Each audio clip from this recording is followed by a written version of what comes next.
ఈరోజు అధికారం ఉంది, మీకు అధికారం ఇచ్చింది ప్రజలు, మంచి చేయను సరే, అది ఎట్లా చేసే పరిస్థితి లేదు, సంక్షేమం లేదు, అభివృద్ధి లేదు.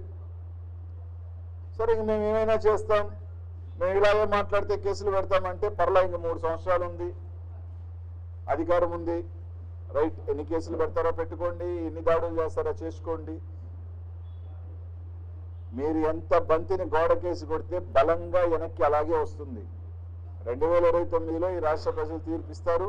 ఇదే విధంగా కానీ మీరు కొనసాగితే తప్పకుండా ఇంతే రెట్టింపుతో మీకు కూడా బలంగా ఇలాంటివే ఇంతకన్నా పెద్ద ఎత్తున జరుగుతాయి.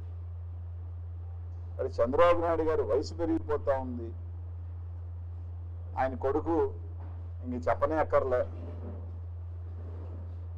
ఏమన్నా మాట ఎత్తితే పోలీసులను అడ్డు పెట్టుకోవటం, ఏమన్నా అంటే రండి ఏమైనా చేస్తాం అని మాట్లాడుతున్నారు తెలుగుదేశం నాయకులు. అది మళ్ళీ చెప్తా ఉన్నాం, పోలీసుని పక్కన పెట్టి ఈ కేసులు అరెస్టులు ఇవన్నీ పక్కన పెట్టి వైఎస్ఆర్ కాంగ్రెస్ పార్టీ తెలుగుదేశం పార్టీ తేల్చుకుందామా అంటే దానికని సిద్ధం అంటే చెప్పండి, సిద్ధం. మీరు అన్ని పక్కన పెడదాం, అంతేగాని 100 మందిని పోలీసులు తీసుకొచ్చి కేసులు పెట్టి రాత్రి కాదు. పోలీసు వ్యవస్థను పక్కన పెట్టి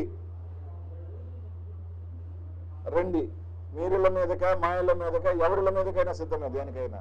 మీరు అనుకుంటున్న ఎవరు ఫ్యాక్షనిస్ట్లా, ఎవరు తెగిస్తే అందరూ ఎవరికి ఎవరేం కాదు, డిసైడ్ అయిన తర్వాత ఎవరైనా కానీ మంచి రాజకీయం కాదు. జగన్మోహన్ రెడ్డి గారు గత 5 సంవత్సరాలలో కూడా మేము ఎప్పుడు కూడా ఇట్లాంటి రాజకీయాలు చేయలేదు, జగన్మోహన్ రెడ్డి గారు ఎప్పుడు చేయలేదు.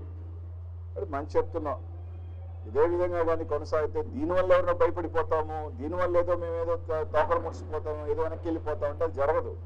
మీరు చేసే కొద్దీ వైఎస్ఆర్ కాంగ్రెస్ పార్టీ కార్యకర్తలు ఇంకా రోడ్డు మీదకి వస్తారు. మీరు చేసే కొద్దీ, రెచ్చగొట్టే కొద్దీ ఇంకా ధైర్యంగా ఈరోజు ముందుకు వస్తారు. ఎవరు ఇక్కడ బీసీ నాయకులు కానీ కాపు నాయకులు కానీ ఇంకెవరైనా మీరు భయపడితే బెదిరిపోయేదానికి ఎవరు సిద్ధంగా లేరు. వైఎస్ఆర్ కాంగ్రెస్ పార్టీ ఖచ్చితంగా అందరికీ వైఎస్ఆర్ కాంగ్రెస్